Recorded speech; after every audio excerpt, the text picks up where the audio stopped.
Hello friends, आज हम लोग बिहार बजट 2026-27 देखेंगे।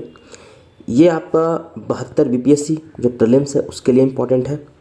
इंटरव्यू जो अभी चल रहा है 70 बीपीएससी का उसके लिए इम्पोर्टेंट है एंड एईडीओ के लिए इम्पोर्टेंट है, या कोई भी बिहार का परीक्षा होता है उसके लिए बहुत ही महत्वपूर्ण है। इसमें जितना भी डेटा दिया हुआ है आपको याद नहीं करना है, मैं आपको रटवाऊँगा एकदम अच्छे तरीके से। मैं जैसे जैसे कहता हूँ वैसे वैसे आप फॉलो करते जाइए एंड आई गारंटी कि आपको याद हो जाएगा। और इसमें जितना भी स्कीम दिया हुआ है सब हम लोग इंक्लूड किए हैं, आप देखोगे बहुत अच्छे तरीके से। तो इन सब चीज़ों को हम लोग अभी करेंगे बहुत अच्छे से। देखो, बिहार का ऑफिशियल जो बजट डेटा है ना वो अभी तक आया नहीं है सही तरीके से, जो डॉक्यूमेंट है। तो हम लोगों ने क्या किया है कि डिफरेंट न्यूज़पेपर से जहाँ से भी हो पाया हम लोगों ने कोशिश किया है इसको खंगालने का, निकालने का। तो सबसे पहले तो ये कि अच्छा, जो भी बेसिक टर्मिनोलॉजी है मुझे ऐसा मैं मान के चल रहा हूँ कि आप लोगों को ये पता होगा। जैसे फिजिकल डेफिसिट क्या होता है, अगर मैंने यूनियन बजट जो पढ़ाया है अभी उसमें मैंने ये सब डिस्कस किया कि रेवेन्यू डेफिसिट क्या होता है। मैं फिर भी ब्रीफली यहाँ पे बताते चलूँगा, लेकिन आपको एक बार क्या करना है, गूगल भी कर लेना है। ठीक, तो चलिए मैं स्टार्ट करता हूँ। देखिए, फाइनेंस मिनिस्टर बिहार कौन है, सबसे पहला प्रश्न तो आपसे यही पड़ेगा। तो ये बेसिकली है कौन, विजेंद्र प्रसाद यादव। इन्होंने बजट पेश किया है, किन्होंने किया है, तो विजेंद्र प्रसाद यादव ने बजट पेश किया है। तो इस बजट का फोकस कहाँ रहने वाला है, ये बहुत इंपॉर्टेंट था, इस पर चर्चा भी हो रही थी। तो ये बेसिकली इमाम, ज्ञान, विज्ञान, अरमान, सम्मान, 5 चीज़ों पे रहने का फोकस है। कहाँ, ईमान, ज्ञान, विज्ञान, अरमान एंड सम्मान, दीज आर द 5 थिंग्स। ठीक, और ये कहाँ से बेस्ड है, तो बेसिकली 7 निश्चय थर्ड जो है उससे इंस्पायर्ड है ये। अब चलिए हम लोग आगे देखते हैं कि बिहार का टोटल बजट कितना है, मतलब हम लोग कितना खर्च करेंगे इस साल में। ठीक, तो 3,47,589, आपको याद रखना है 3,47,589। आप एक काम करो, एक छोटा सा व्हाइट शीट पेज रख लो, इतना छोटा सा एक व्हाइट शीट पेज ले लो, A4 शीट जो होता है, और मैं जैसे जैसे बोलते जाता हूँ वैसे वैसे आप लिखते जाओ। ऐसे बजट को लिखो B 3,47,000 ऐसे करके, 347 ऐसे करके, और जैसे मोबाइल नंबर याद करते हैं वैसे लिखना है। ठीक, 3,47,589, 3,47,589 बिहार का बजट है। 2 बार आप मेरे साथ बोलोगे आपको याद हो जाएगा। बजट कितना है बिहार का, 3,47,589, जो कि पिछले साल से करीब करीब 30,000 करोड़ रुपये ज़्यादा है। पिछले साल से 30,000, आपको लमसम याद रखना, एग्जैक्ट नहीं भी रखो तो कोई दिक्कत नहीं है। करीब करीब 30,000 करोड़ ज़्यादा है। अगर हम लोग परसेंटेज टर्म में देखें तो 9.6% है।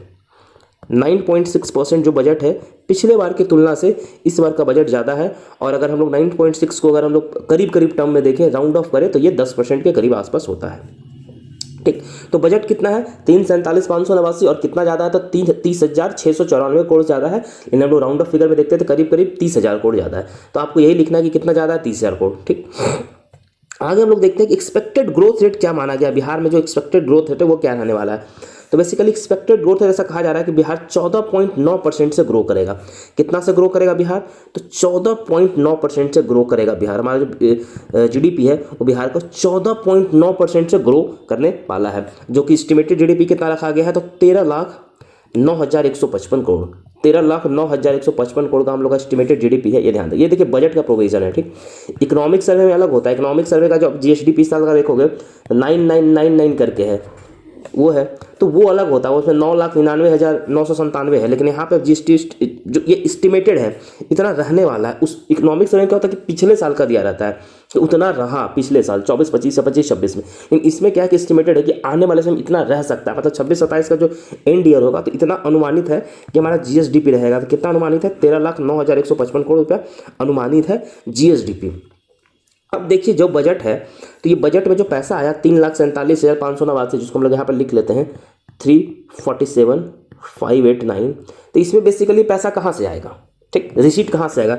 एक तो रेवेन्यू आएगा और दूसरा कहाँ से आएगा, तो कैपिटल आएगा। रेवेन्यू रिसीट वो रिसीट कहते हैं जो जहाँ से ना तो लाइबिलिटी घटता है या फिर लाइबिलिटी बढ़ता है, इन सब चीज़ों को कहते हैं रेवेन्यू रिसीट। और कैपिटल रिसीट वहाँ से कहते हैं जहाँ पे लाइबिलिटी घटता है।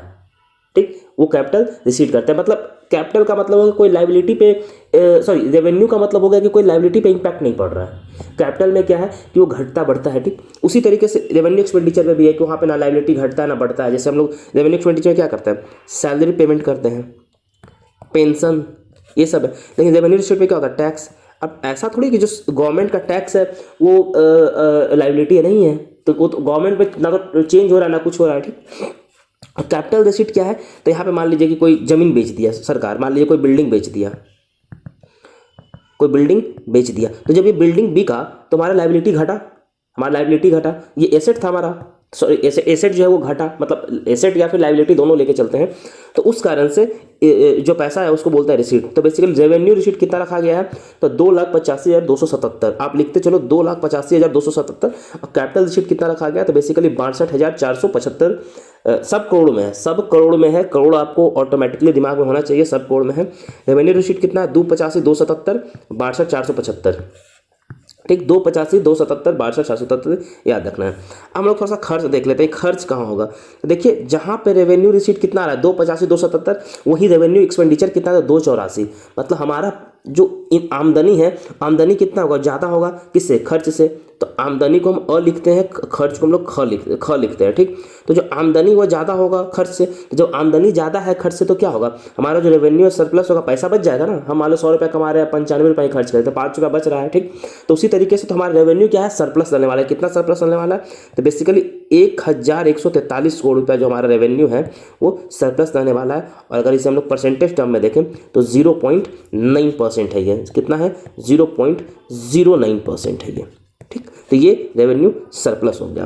अब हम लोग फिजिकल डेफिसिट देखते हैं। फिजिकल डेफिसिट मतलब total revenue plus capital, revenue plus capital expenditure minus revenue plus capital receipt, इसको बोलते हैं डेफिसिट। तो पूरा मिला करके कितना रहने वाला है, अगर हम लोग इसको जोड़ दें, अगर हम लोग इन दोनों को जोड़ दें और ये दोनों को जोड़ दें तब कितना रहने वाला है, तो वही होता है फिजिकल डेफिसिट। यहाँ डेफिसिट इतना है, इतना पैसा। अब ये जो डेफिसिट है ये हम लोग क्या करेंगे, तो यही हम लोग बोरो करेंगे, यही हम लोग कहीं से लोन लेंगे, जो कि कितना है, तो 2.99%। कितना है, 2.99%। हमारा फिजिकल डेफिसिट कितना रहने वाला है, 2.99%। पिछले साल कितना था, 2.98%, ठीक। इस बार 2.99% हो गया है। और इसी के साथ साथ जो FRBM आप देखते हो ना, FRBM जो फिजिकल रिस्पॉन्सिबिलिटी बजट मैनेजमेंट जो है, इसमें बेसिकली 3% तक रखने का बात किया गया कि आप फिजिकल डेफिसिट 3% तक ही रख सकते हो। क्यों, अब देखो अगर मान लो फिजिकल डेफिसिट ज़्यादा रखा जा रहा है तो होगा क्या कि एक तो सरकार क्या करेगी, अननेसेसरी का खर्च करेगी, बोरोइंग करके क्या करेगी, फ्रीवीज देगी, इलेक्शन आएगा तो पैसा लुटाएगी, बिजली माफ़ कर देगी। तो इससे क्या होता है ना कि इकोनॉमिक में अनस्टेबिलिटी आता है। और सरकार ये पैसा कहाँ से लेगी, बेसिकली ये पैसा कहाँ से लेगी सरकार, ये पैसा कहाँ से लेगी, तो ये बोरो करेगी। अब बोरो कहाँ से करेगी, तो बोरो करेगी, लोन लेगी। अब ये लोन कहाँ से लेगी, तो लोन लेगी बैंक से, बैंक लोन लेगी, ठीक। तो बैंक से लोन लेगी, तो जब बैंक क्या करेगा, जब सरकार को ही लोन देगा इन सब कामों में, तो बैंक क्या प्राइवेट कंपनी को लोन दे पाएगा, नहीं दे पाएगा। तो इसीलिए इसको बोलते हैं क्राउडिंग आउट। इसको क्या बोलते हैं, क्राउडिंग आउट। इसी को बोलते हैं क्राउडिंग आउट, मतलब बैंक जो लोन सरकार को दे रही थी वो अब जो प्राइवेट कंपनी के लिए जो लोन जाना था वो सरकार को जा रहा है, और सरकार क्या कर रही है, तो उसको फ्रीवीज कर रही है कि लोन जनरली यही सब काम कर रहा था। अगर इफेक्टिव मैनेजमेंट हो पैसों का तो फिर कोई दिक्कत नहीं हो। लेकिन जहाँ बैंक इन्वेस्टमेंट करती, इंप्लॉयमेंट जनरेट होता, वहीं सरकार अननेसेसरी का खर्च कर रही है। तो इसी कारण से क्या है कि उसको लिमिट रखा गया, FRBM में ऐसा सेट किया गया कि 3% से ज़्यादा नहीं होना चाहिए, इसको हम लोग हटा करके और नीचे ही लाना है, ठीक, टारगेट रखा गया। तो इसी कारण से जो स्टेट है ये 2.9% रखा है। अब हम लोग देख लेते हैं कि रेवेन्यू रिसीट जो सेंट्रल गवर्नमेंट के पास से कितना आएगा, क्योंकि सबसे ज़्यादा तो वहीं से आएगा। तो बेसिकली 2,10,074 रुपया जो है ये बेसिकली कहाँ से आएगा, तो ये आएगा भारत सरकार देगी, जो रेवेन्यू जो टैक्स हमारा शेयर है उन सब में। अब हम लोग स्टेट का शेयर देख लेते हैं टैक्स में कितना है, तो बेसिकली 1.58 है, 1.58 है। ये देख लीजिए, ये पैसा जो आएगा, मैं साफ कर देता हूँ इसे। अब हम लोग आगे देखते हैं, देखिए कैपिटल रिसीट। वैसे कैपिटल रिसीट उतना पूछेगा नहीं, ज़्यादातर पूछा जाएगा आपसे यही कि स्टेट का शेयर कितना सेंट्रल टैक्स में, ग्रांट रेट कितना मिला, टैक्स का खुद का रेवेन्यू कितना, वही सब पूछा जाएगा। लेकिन आपको एक बार देख लेने में क्या जा रहा है, जैसे हम लोग रेवेन्यू का देखें वैसे कैपिटल का देख लेते हैं। कैपिटल का कितना 62,475, उसमें से हम लोग लोन जो बोरोइंग की हम लोग बात की तो कितना करेंगे, तो 61,939, और लोन का जो रिकवरी होगा, जो हम लोग लोन कहीं दिए हैं तो उसका जो रिकवरी करेंगे 536 करोड़। वैसे कम ही चांस है बिहार जो है लोन वोन देता होगा, रिकवर करता होगा, लेकिन ठीक है, अब 536 करोड़ कह रहे हैं तो देते होंगे कहीं। अब देखिए दो चीज़ इसमें बहुत इंपॉर्टेंट होता है, बिहार सरकार का आता है, एक होता है कमिटेड एक्सपेंडिचर, ठीक, और एक आता है स्कीम एक्सपेंडिचर। कमिटेड एक्सपेंडिचर वैसा एक्सपेंडिचर होता है जिसपे कि आपको मतलब पैसा देना ही देना है। जैसे मान लीजिए कि सैलरी है, पेंशन है, तो इस पर आपको बजट नहीं करना, ऑलरेडी फिक्स है कि आपको सैलरी देना ही देना। मान लीजिए इंटरेस्ट पेमेंट है, इंटरेस्ट पेमेंट है, तो ये सब है कि आपको मतलब पेमेंट करना ही करना है, इसके लिए कुछ आप प्रावधान नहीं कर सकते, कुछ नया नहीं ला सकते हो। ठीक, देखिए जिस स्टेट में जितना ज़्यादा कमिटेड एक्सपेंडिचर तो वो उतना मतलब हार्मफुल देखा जाता है, क्योंकि आपका कोई इससे एसेट क्रिएशन नहीं हो रहा है, एसेट क्रिएशन नहीं हो रहा है। ऑल्दो ये एसेट के अगर हम लोग लॉन्ग टर्म में देखें, ह्यूमन डेवलपमेंट ये सब फलाना डिमांड का ये सब ठीक है, बट एज सच अगर हम लोग देखें तो there is no asset creation in sense में। ठीक, और स्कीम एक्सपेंडिचर में क्या होता है कि जैसे आप कोई भी स्कीम पे खर्च कर रहे हो,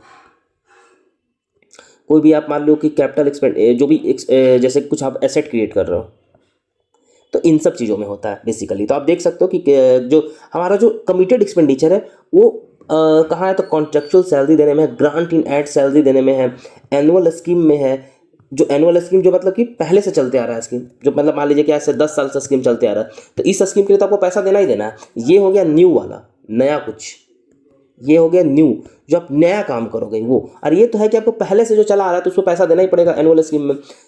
ये pension, interest rate, repayment of debt, मान लीजिए कहीं से आपने लोन लिया तो लोन को आप रीपेमेंट तो करोगे, रीपेमेंट करोगे, तो वो सब चीज़ है। ठीक, अब सबसे इंपॉर्टेंट ये है, ये हम लोग देखते हैं कि पैसा आता कहाँ से है और पैसा जाता कहाँ है। ठीक, देखिए सबसे ज़्यादा पैसा जो आता है वो बेसिकली जो हमारा केंद्र सरकार का जो शेयर हमारा है, पुल है हमारा बिहार सरकार का, वहाँ से आता है। तो इसके लिए 45.49% जो पैसा हमारा है वो जो सेंट्रल जो टैक्स होता है ना, उसमें जो हमारा शेयर होता है, जो जीएसटी ये सब जो होता है उसमें से, तो बेसिकली कितना आता है वहाँ से, तो 45.49, आप मान के चलो 46% के आसपास आप याद रखो, लेकिन 45.49 है। ठीक, 45.5% के आसपास है।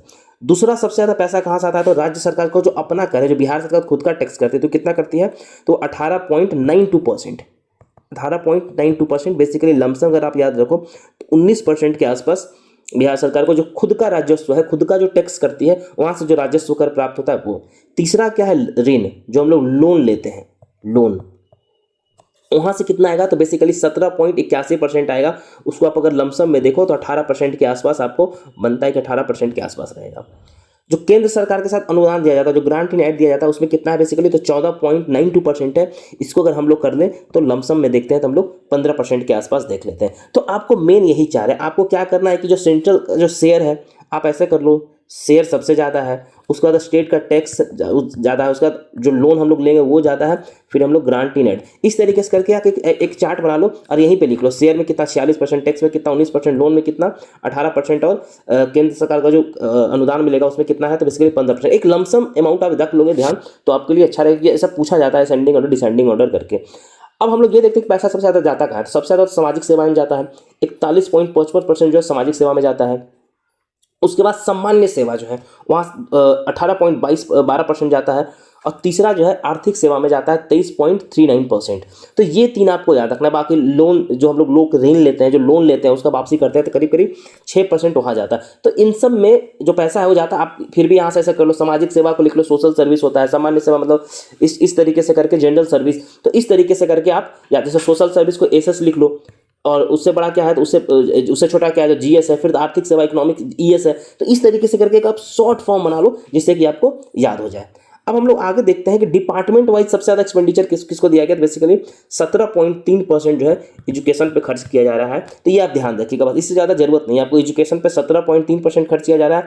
इसके साथ साथ अगर आपको याद रखना है तो रूरल डेवलपमेंट का आप याद रख लो 6.82%, रूरल डेवलपमेंट का आप याद कर लो। इसके बाद अगर करना है तो एग्रीकल्चर का देख लो, डिपार्टमेंट वाइज जो खर्च है उससे ज़्यादा आपको जरूरत नहीं है। शिक्षा में अगर नंबर पे आप देखना है तो 6,02,204.1 करोड़ रुपया खर्च किया जा रहा है। बस इतना ही याद रखो, ज़्यादा का जरूरत नहीं, इतना नंबर आपको याद रखने की जरूरत नहीं है। एक बार आप देख लेना आपको नंबर याद हो जाएगा, इससे ज़्यादा का जरूरत नहीं है। रूरल डिपार्टमेंट, अब हम लोग देखो जो हम लोग देखे थे कि एनुअल स्कीम आउटले जो हम लोग देखे थे, स्कीम आउटले उसमें किसका किसका ज़्यादा खर्च है। तो स्कीम आउटले में अगर हम लोग देखते हैं तो बेसिकली सबसे ज़्यादा रूरल डिपार्टमेंट में खर्च किया जा रहा है। कितना, तो 18.3%, 18.33% है। तो ये बेसिकली है जो 1,22,000 करोड़ जो हम लोग ये देखे थे ना, जैसे ये 1,22,155 करोड़ जो रुपये हम लोग देखे थे, यहाँ पे 1,22,155 करोड़ जो नया वाला ये चीज़ देखे थे, ये वाला चीज़ जो हम लोग ये देखे थे, इसमें कि जो नया होगा उसमें सबसे ज़्यादा पैसा कहाँ खर्च करना पड़ेगा। अगर हम लोग इसका शेयर देखें तो इसका शेयर में फिर क्या हो जाएगा कि जो रूरल डेवलपमेंट है वो सबसे आगे है। लेकिन हम लोग ओवरऑल पूरा बजट में देखें, ओवरऑल जो 3,47,000 करोड़ का अगर जो बजट, सॉरी यहाँ नहीं लिखता हूँ मैं, इधर लिखता हूँ, यहाँ से कन्फ्यूजन नहीं होगा। 3,47,000 करोड़ जो रुपया जो हमारा बजट आया है, 347 जो आया है उसमें से अगर हम लोग देखें सर्वाधिक शिक्षा पर खत्म होगा। इस बात को ही आपको ध्यान रखना है, यही डिफरेंस है दोनों में। कुछ चीज़ें और हम लोग देख लेते हैं कि वर्तमान मूल्य पर प्रति व्यक्ति मतलब per capita income eight current price कितना है? तो बेसिकली 76,490 है, 76,490 रुपया है करंट प्राइस पे। अब ये आपको ज़्यादा पुख्ता जो मिलेगा ना वो मिलेगा कहाँ? तो इकोनॉमिक सर्वे मिलेगा। अभी हम लोग इकोनॉमिक सर्वे में कवर करेंगे, लेकिन आप बजट में था तो आप लोग यहाँ पे मैंने डाल दिया कि 76,490 रुपया जो है वो हमारा पर कैपिटा इनकम है। अगर हम लोग वही वर्तमान मूल्य पर लोग GSDP देख लेते हैं इस साल का जो 24-25 जो हम लोग ने भी बात किया था ऊपर कि एक आने वाला होगा, एक पिछला होगा, ये बेसिकली सब कहा कि आपको इकोनॉमिक सर्वे मिलेगा। हम लोग इकोनॉमिक सर्वे भी कवर करेंगे, बिहार का बहुत डिटेल में कवर करेंगे और मेंस के लिए भी कवर करेंगे। वो मेंस के लिए भी हम लोग कवर करेंगे कि इसलिए टाइम लग रहा है। हम लोग हड़बड़ी में 4-5 पॉइंट नहीं देना चाहते हैं। 500 पन्ना का इकोनॉमिक सर्वे उसको देखने में पढ़ने में वक्त लगता है। तो बेसिकली 9,91,997 कितना? 9,91,997 99197 ऐसे 9,91,000 आप याद रखो, आपको याद हो जाएगा। ठीक, अब हम लोग देख लेते हैं कि हमारा डेट जो है आउटस्टैंडिंग डेट कितना है, जो पब्लिक डेट है वो कितना है। तो बेसिकली नंबर में आपको देखना है तो 3,88,554 है, लेकिन उतना नहीं देखना है आपको, बस GSDP में ध्यान रखना है कि 29.68% GSDP का है। अगर हम लोग वहीं अगर पूरा लायबिलिटी मिला लेते हैं, जितना भी डेट है सबका लायबिलिटी अगर मिला करके देखते हैं तो वो बेसिकली कितना है? तो वो है 34.09। सारा लायबिलिटी नहीं मिलाते हैं लोग, सिर्फ पब्लिक डेट देखते हैं, तब है कितना? 29.68 है। लेकिन अगर हम लोग जितना भी लायबिलिटी स्टेट का सब मिला लेते हैं तो फिर 34.09% हो जाता है स्टेट का जो डेट है। ठीक, और इस GDP के तर्ज पे देखा जाता है हम लोग, और पूरा नहीं देखेंगे। मतलब ये बेसिकली आने वाले समय का बता, जैसे GSDP है ना 13,09,000, तो आने वाले समय में इतना हो जाएगा। एस्टिमेटेड है कि इतना हो जाएगा, ये एस्टिमेटेड डेटा है। तो ये बजट में जो भी होता है ना सब एस्टिमेटेड होता है, ये ध्यान रखिए। इकोनॉमिक्स में पिछले साल का था, लेकिन बजट में ऑलमोस्ट चीज़ें ही जो होता है एस्टिमेटेड होता है। अब हम लोग कुछ देख लेते हैं कहाँ कहाँ पैसा कुछ खर्च किया जा रहा है, वो इंपॉर्टेंट है। देखिए 7 निश्चय को लेकर के 14,800 करोड़ रुपया 7 निश्चय पे दिया गया है। कितना दिया गया 7 निश्चय को लेकर के? 14,800 करोड़। अच्छा, 7 निश्चय में सातों निश्चय किन किन लोगों को याद है आप बताइएगा कि 7 निश्चय 3 जो है कमेंट में मैं देखता हूँ कितने लोगों को याद है। आप कमेंट कीजिए सातों निश्चय, आपको टाइप करना है सातों निश्चय, 1 2 3 4 5 6 7 ऐसे करके सातों निश्चय टाइप कीजिए। आप जैसे भी टाइप करते हैं मैं देखता हूँ आप लोग को याद है या नहीं। महिलाओं के लिए क्या किया जा रहा है? तो बेसिकली मुख्यमंत्री महिला रोजगार योजना जो था, जिसमें 10-10 हज़ार रुपया दिया गया था, और ऐसा एलिगेशन लगाती है सरकार जो विपक्षी पार्टी है कि नीतीश कुमार 10,000 रुपया का घूस दे करके जीत गए। तो जो ये मुख्यमंत्री महिला रोजगार योजना है उसके तहत क्या है कि 2 लाख रुपया और दिया जाएगा। और जो बेनिफिशियरीज हैं कितने हैं? तो 1.56 करोड़ वुमेन है जो बेनिफिशियरीज, मतलब कम से करीब 1.5 करोड़ वुमेन जो है बेनिफिशियरीज हैं।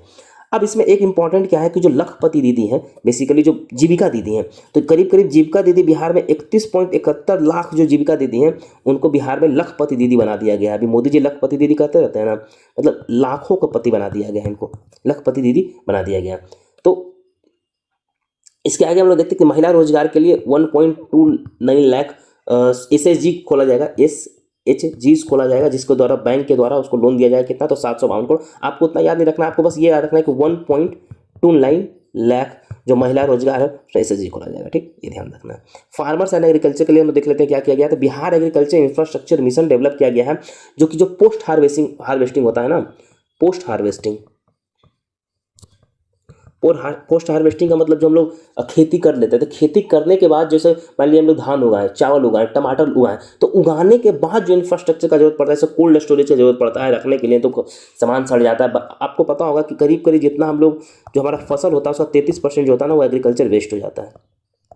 हम लोग का जो प्रोसेसिंग वेस्ट हो जाता है, तो उसके लिए इंफ्रास्ट्रक्चर डेवलपमेंट करने का बात किया, यहाँ पे कोल्ड स्टोरेज होगा, प्रॉपर उसका सप्लाई चेन डेवलप होगा, ठीक, मार्केटिंग उसका इंप्रूवमेंट होगा, इन सब चीज़ों पे काम किया जाएगा, वेयर हाउसिंग होगा, स्टोरेज होगा, इन सब चीज़ों पे काम किया जाएगा।